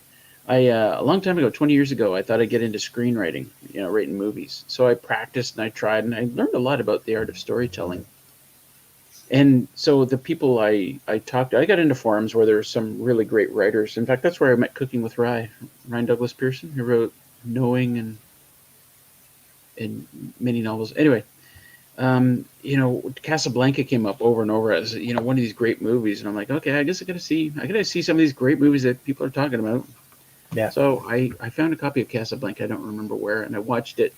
And the whole movie, I'm just guffawing. I was like, oh, that's such a cliche. Like every single line, like, play it, Sam. I'm like, oh, come on, don't. And I realized that this is where all these cliches Yeah, came I was saying it. When this film was made, those were not cliches. Yeah. I just want to say hi to Sean in Alaska. Nice to see you tonight. I thought the whole movie, I'm like, oh, come on, you can't say that. Everybody says that. Yeah. But everybody didn't say that back then. No, it's all real. I just want to catch Sean up with what we're doing here. I started off tonight asking about what people's preferred camping shelters are. I'm wondering what a camping shelter would be in Alaska in the winter versus the summer. Like, is it just straight up hot tent and then cold tent? And then we sort of ended up talking about Quest for Fire, because in there, this is so totally our conversations, right? You Yeah. try and follow that conversation back to tents. yeah. Casablanca back to tents. Somehow it works. It's a very stream of consciousness kind of live stream, I find. Yeah. But it's funny that you say that you tried to get into screenwriting, because I mean that's what I went to school for, right? Screenwriting and directing, and so things like Casablanca and Streetcar Named Desire on the waterfront. Right? The films that really set up, what killer filmmaking really, really was for a long, long time. You know what I found really interesting now that we're talking about it is you watch a movie and then you read the script. Like I think Get Shorty was one of these, written by it'll come to me, but it was rewritten by Scott Frank for screen, and I thought the movie was good. I enjoyed it, and then I read the screenplay. I was blown away. I was like, "Holy crap, this is really well written." It's happened a few times. It's really cool. Anyway, did I say hi to Sean? Hey, Sean. I was going to say, Sean says a tent and a sleeping bag, same either way, only the tent is different. Yeah, I figured he was going to say something like that. There is a piece. Did you ever see Three Kings? I have. Yeah, Mark right. Wahlberg, George Clooney. Yeah. And, American troops in, was it Iraq or was it Afghanistan? He was Iraq, right? yeah, and they found all that. Iraq back in the 90s. Yeah. And there's this scene where like they're trying to get through all these Iraqi civilians, and one of them tries to hand I guess they're being greeted as saviors, and one of the guys tries to hand George Clooney's character like a malaxar. Was it a food processor? No, it's a blender. Whichever is the one that's not the tall one. Let's say, okay, yeah. Food processor. And the guy says, for your wife. And George Clooney says, I don't have a wife. Like the way he says it and everything, that there was a wife. You know what I'm saying? Like it's a brilliant little piece of film writing, because it doesn't hang it all there for you to see, but Well, that you hit upon one of my sort of pet peeves for film, which is the best films are ones that don't feel like they have to explain themselves to you. Yeah. They show you what you need to know, or in that case, they use clever dialogue. They don't have some character spell it out for you like you're some kind of idiot. Well, exactly. That's like rule number 1: show don't tell. Show don't tell. And Hollywood seems to have completely forgotten it. Yeah, it's where it's gotten to the point where films that actually do show don't tell impress me just by that fact. Ian the Weblord asks, whoops. Yes. But what type of shelter did they use in Quest for Fire? I believe cave was the preferred shelter. Yeah, but when they were on their little quest, they came up against people who used like huts of some sort, right? Yeah, I don't remember. It was something like that. I don't remember exactly. Yeah. Probably more like teepees. Yeah, something I don't quite remember, but because they were Neanderthals, and I think they met with Cro-Magnon or something. Was it? Wait, were Cro-Magnon and the Neanderthals roughly at the same time? There was someone who was at the same time as the Neanderthals. Yes. In theory, the Cro-Magnons would have replaced the Neanderthals. Yeah. Although we all have a little bit of Neanderthal DNA, so... Yeah, if you have Northern European blood in you, then yeah, you've got a little bit of Neanderthal in you. Grace says, by the way, Jim Baird's bear fence can be seen on Man and His Dog Alone in the Arctic Wilderness, Episode 1, Polar Bear Danger. Fast forward to 20 minutes and 25 seconds. I'm not a wrench, so I can't post a link. But I don't want to fast forward, right? I want to watch the whole thing because his stuff is good. I think maybe one day we're going to make Grace Martin a wrench. Grace, if you're ready and willing to jump on trolls and bounce them from the chat. So I haven't had a troll in a long time, have I? It's been a while. I used to get trolls, So but here's one thing that I like my moderators to do, in addition to dealing with trolls, is welcome people when they first show up to chat, so that they, if you're talking about something and somebody comes in and says, "Hi, I'm so and so from such and such place," and if nobody acknowledges them, they feel like, oh, I'm, nobody's watching chat, or why bother chatting? that's a really good point. Yeah. So I have a couple moderators that always welcome people. It's really nice. So mods, get on that, will you? Because you're right. I try to whenever I notice them almost all the time. Is that a lie? Am I lying? No, I think I notice them almost all the time. Well, you yeah. try to do what I do. You try and watch chat, and you try and acknowledge people who get here. But I'm always like, 5 to 10 minutes behind. So yeah, I am. It's a long time to wait. If somebody comes in and says, "Hey, Russell, it's Joe watching from, wherever," and then they're waiting and waiting, and so if somebody at least acknowledges them, then they know that chat's working. Somebody actually saw what they said, and that's a good point. It's a very, very good point. Yeah. Did you make Grace a moderator? Is that what you're? I may have to. Who is Grace anyway? Do we know Grace? She's always here. Yeah, she's always here. I only know Grace from the live streams. Grace, did I meet you through one of Mallory's live streams? Or did you just sort of spontaneously show up at one of mine one time? Because there are people who hang out here who I met through like Mallory, or at one point Tyler Green. Was that his name? Tenenbaum, what did you just... That's the link. Man and his dog alone in the... Okay. Looks like Simon Too found... slow, Simon. Too slow. But it looks like it's not the same episode he's linked to, because it's a different... Well, I gave it 10 seconds earlier. It's a different 10 seconds later. Oh, I see. Okay. Yeah, I see it. You're at 12:15. He's at 12:25. Right. You guys is. Yeah, probably through Mallory. I should put a link in there and split the diff. What, like at 12:20? Yeah. I could just type it. I don't have to find them. Here we go. Yeah, just copy and paste one of those guys in. Oh, I can't type at the moment. The competition of the mods. B9IG8 capital U. Damn it, missed it. Oh, what?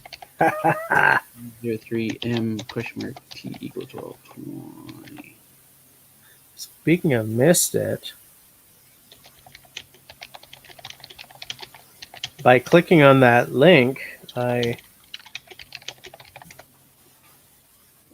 killed the pop-out chat from the YouTube page. That's why I said right click and open a new tab. Yeah, and I do as well, but I missed. Oh yeah, it should. If you have a pop-up tab, then you want to open a new window. Yeah. All right, I got my pop-out chat back. I'm doing maintenance while people are watching the stream. I'm getting bored. Come on. Wait, my timestamp didn't work. Yeah, you're at 12:20. I just started it, but 2020. I am not clicking on it this time. I shall remain aloof. Yeah, control click. Did you say you're going to remain a dog? Aloof. Oh, not a Woof, woof, woof, woof. Not a woof. What? This conversation is getting more awkward by the second. Must. What else is there? This never happens on my live streams. What is it? Oh. Are we getting all judgy? No. Of course not. Self says, just ask the mods, but I know Simon always jumps into action. Yeah, Simon's pretty good about greeting people as they show up, which is good. It's funny because there are some live streams that I watch where you're right, there's nobody keeping an eye out. So I think, hey, all. and then I just sort of go and do the dishes because I know nobody is going to, I just sort of have it on in the background because nobody is going to acknowledge, Gotta make that a requirement before you set a new moderator.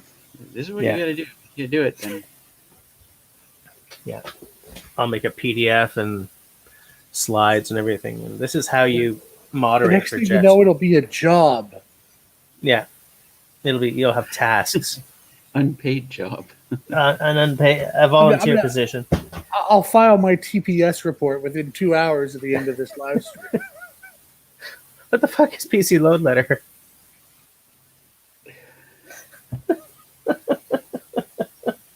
God, I hope everyone's seen that movie. Otherwise, you and I are just geeks. What movie?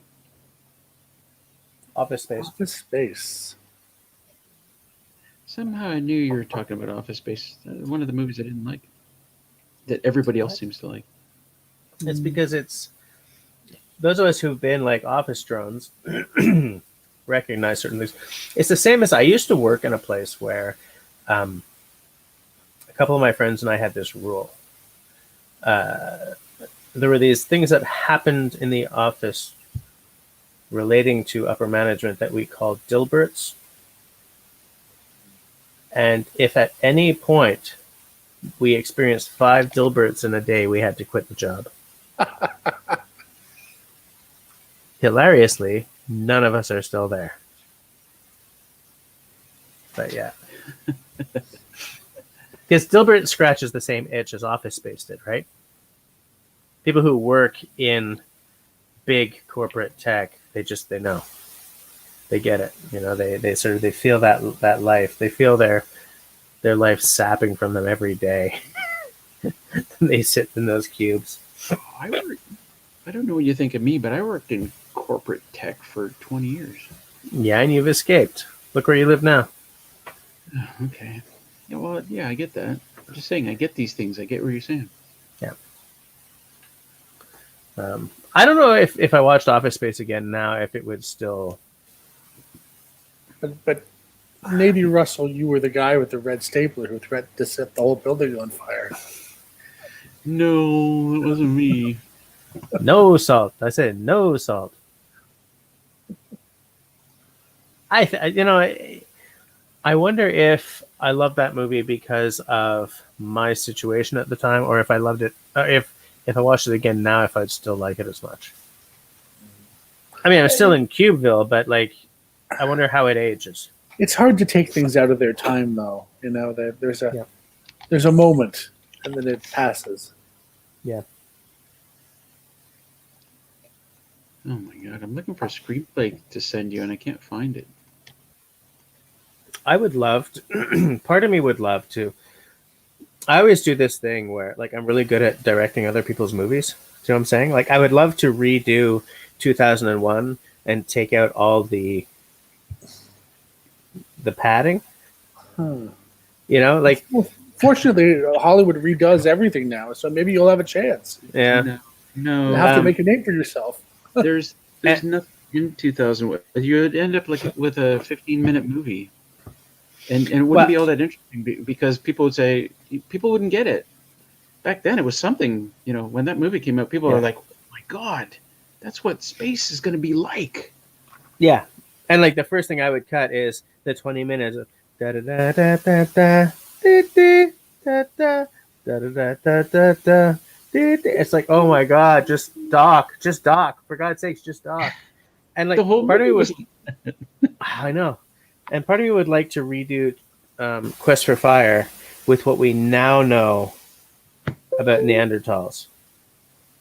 By the way, I just noticed that Sean in Alaska knows exactly where we've been going. That was the last straw.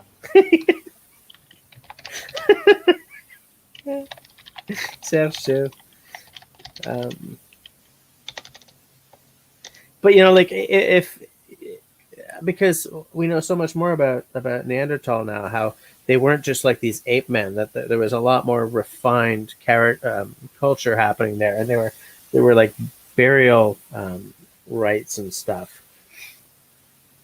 And the entire image we have of these is like essentially monkey men might not be correct. How they might have been much more sort of human looking, or the stance a little more human.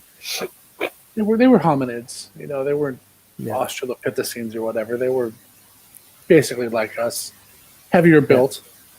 Yeah. Bigger brain, so who knows? Yeah. Yeah.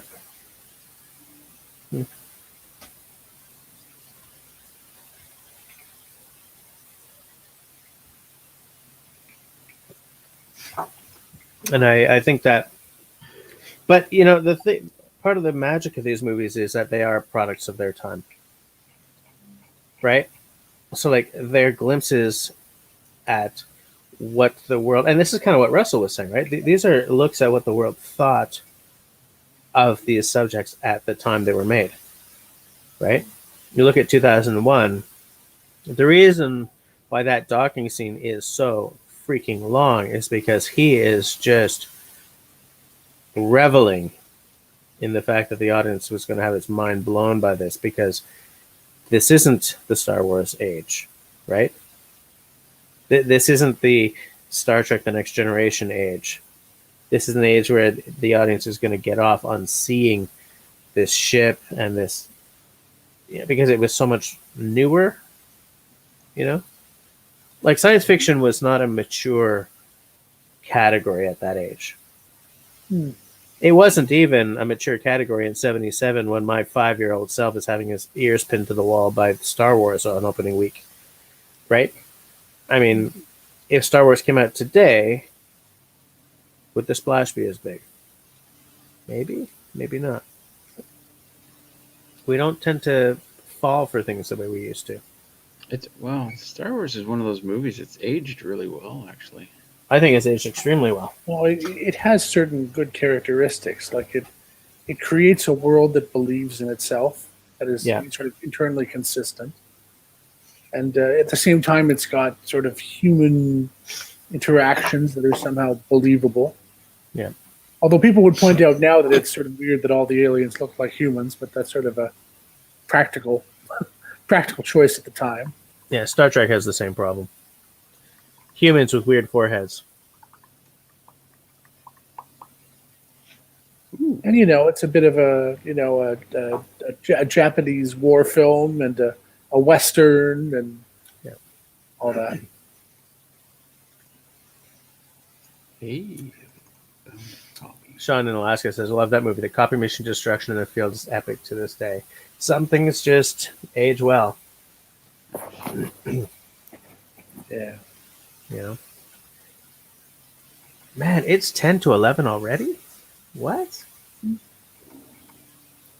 And we have gone completely off subject, and there are still 11 heroes watching this crap. You guys are amazing. I could weigh in on tents and hammocks. I thought you were going to jump in earlier because this stuff. Well, on the particular topic, I don't have that much to say. I prefer a tent because if I sleep on my back, I snore terribly. So I try to sleep on my front and my side. Although that being said, especially here in Sweden, there are some places where I would want to go where you cannot find a flat piece of ground. And for that reason, a hammock would be attractive.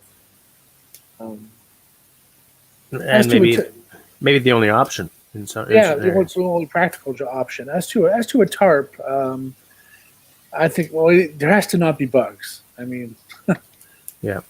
So that part's tough. But a tent or a hammock with some kind of bug screen both sounds pretty viable to me. Yeah. Do you have a hammock? I don't, because for the very reason I've just described. Sleeping on my back would not be good. Not if there was anyone else within 100 miles. Right. Fair enough. I've been trying to come up with a solution for bringing my CPAP into the woods, which also affects what kind of shelter I would, because I'm not going to build a lean-to and stick my $2,000 CPAP machine into a bunch of leaves, right? But the problem I have is that all the battery packs last 1 or 2 nights. So if I go for a 5-night trip, CPAP batteries are between like $400 and $1,200 a piece, right? So that's a lot of camping gear that I'm not buying. So a friend and I are building a battery pack based on Ryobi, the One Plus batteries. Sure. I mean, all of those rechargeables are sort of clusters of 18650s, basically, with different charging equipment. But yeah, I mean, certainly power tool batteries are a cheap, reliable source of those. Yeah. Another kind of battery that might work for that would be like a electric bike battery, which is like a really big pack of those 18650 cells. Right.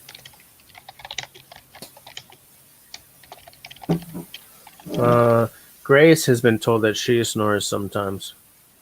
I'm sure you don't. I'm sure they're liars. Absolutely.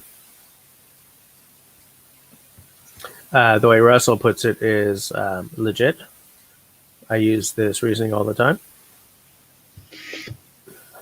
The thing about that is I may never have heard myself snore, but I've woken up with the headache and soreness. Yeah. That suggests that I have. Right. Absolutely. Yeah. I have woken myself up before. So,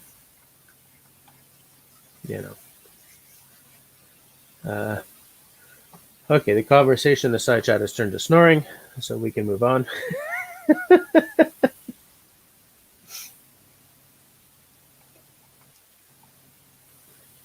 I would like to build myself a cabin someday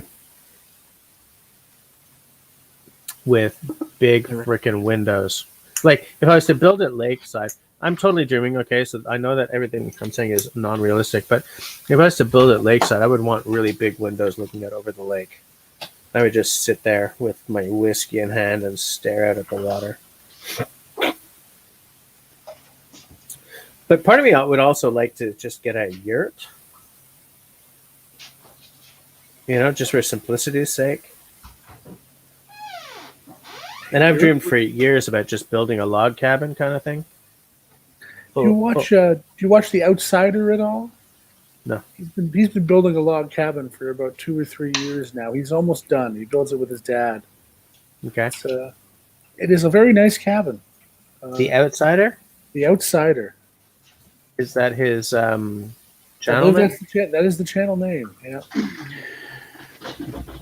And he calls his subscribers outsiders. He's building a very nice cabin. Wow, he sure is. It's quite lovely. Every time is that a metal roof? It is. He has a tractor, so he can move things in and out from the bush using the tractor, and he moves logs around using it. So that helps. Yes. Every time I watch one of his videos, I think how lucky his dad is to spend so much time with his son. I can never tell if you're being serious or not. Oh, I'm being totally serious. I've got adult kids now, and I never see them. I will most likely be seeing my dad for the first time in a few years in September, because he and his wife are going to be coming out east. Nice. Yep.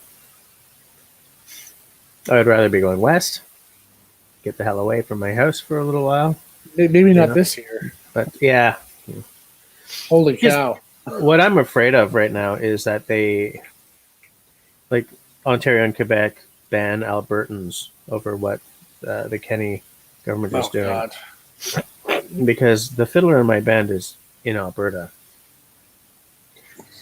And if other Montreal area bands are picking up and we're not, we might end up just dropped from contention by the time Alberta is no longer banned.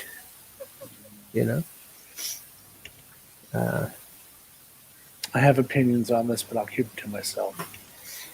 Sean in Alaska is saying, yes, he's saying that he built an awesome little portable pop-up cabin and a snow machine camper as well. Yeah. I gotta watch this guy's channel because I watched everything when Sean James was building his first cabin. I haven't really watched the new cabin built for some reason. because life keeps getting in the way. But I keep meaning to go back to it because, I mean, part of the reason I watch Sean James's channel is The Cabin, but part of it is Sean James, right? It's not like he's turned into a different guy just because he's got a new, new stomping ground. I'll take that. Take that look. What I want is to build that outdoor kitchen. A lot of real old school places in North America had what they called summer kitchens, which were outdoor kitchens with like the wood burning stove and like a roof over them. Do you know what I'm talking about, Tenenbaum? Vaguely. Like I'm talking about places that are like 200 or 300 years old, right? There's like a winter kitchen inside, and then outside there's this structure with no walls, but like a roof, and it's an outdoor kitchen, really.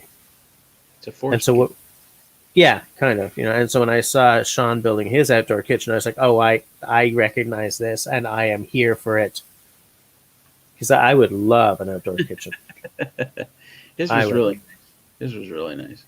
Yeah, absolutely.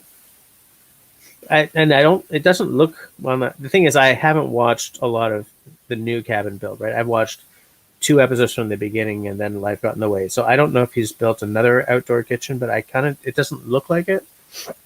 He's kind of bogged down in the foundation still. I think it'll get more interesting when he gets up above ground. He's the first person I know probably the first person ever to build a greenhouse before a cabin. Yeah, what's going on with that, I wonder? He's trying to provide food for himself. Yeah. Yeah, well, shelter's pretty high on the list, I would think. Yeah. Winter's coming. Yeah, absolutely.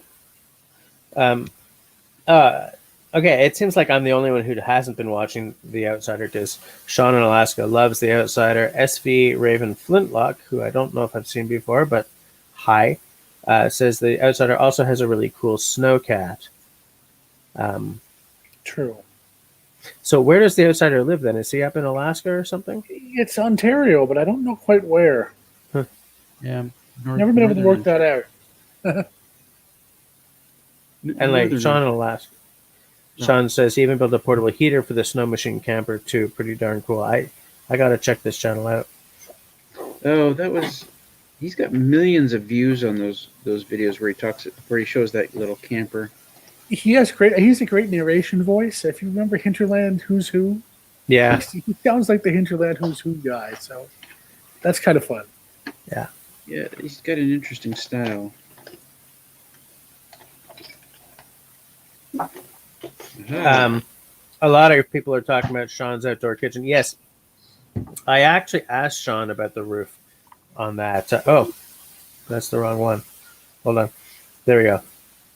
I really like the whimsical roof on Sean's outdoor kitchen. I asked him once why it sort of did that, because I figured it was to act kind of as a quasi chimney, that all the smoke would go up the steeper part and out. And he said, yes, but also it was just to get, rain shedding, snow shedding in a big way in this stuff.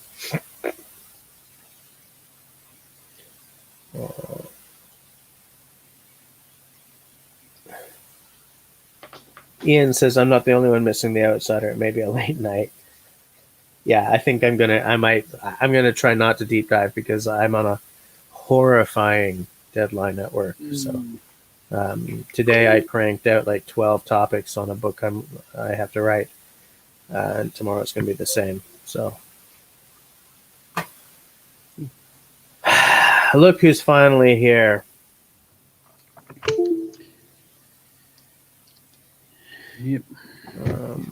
Mr. Fox at Outdoors. I'm not going to use your name because now you pissed me off by showing up at like a minute to the end. Mark is asking how Sean James has been doing. I don't really know. Do you know any? Have you spoken to him recently, Russell? Have I spoken to him? When I speak to him, it's not like how you doing kind of stuff. It's watch his videos. He's doing fine. Yeah. He's working on his greenhouse. Well, his greenhouse is pretty much done. He's working on his cabin. He's spent some time fishing and crap. Yeah. Hanging with Callie. Sean cuts. Hey, Sean, are the salmon you're catching not like really, like almost dead? So not very tasty. I already asked him that once, I think, but we can get him the answer again. Yeah. I'm just gonna wait for him to answer, and then we'll sign off for the night because it is 20. Oh, Callie had hate stroke. I didn't even see. I've got to get back to watching. Is she okay now? That was exciting. She seems to be fine. Yeah, she's fine now.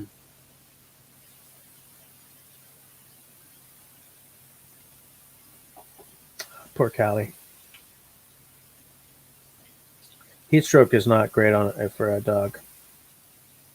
No. No. Okay. Let's call it a night. It's SB Raven Flintlock says, I think Sean James can stay in his tool shop also while he's building. Yes, I remember he built a shop as well. Yeah. A small shop. Small, very small. Yeah.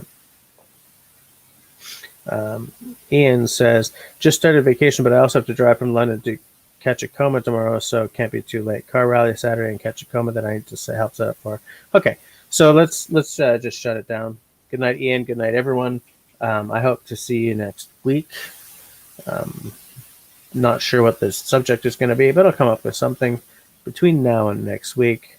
Stay safe, stay sane, stay healthy, and be kind to one another. Good night, folks. YouTube.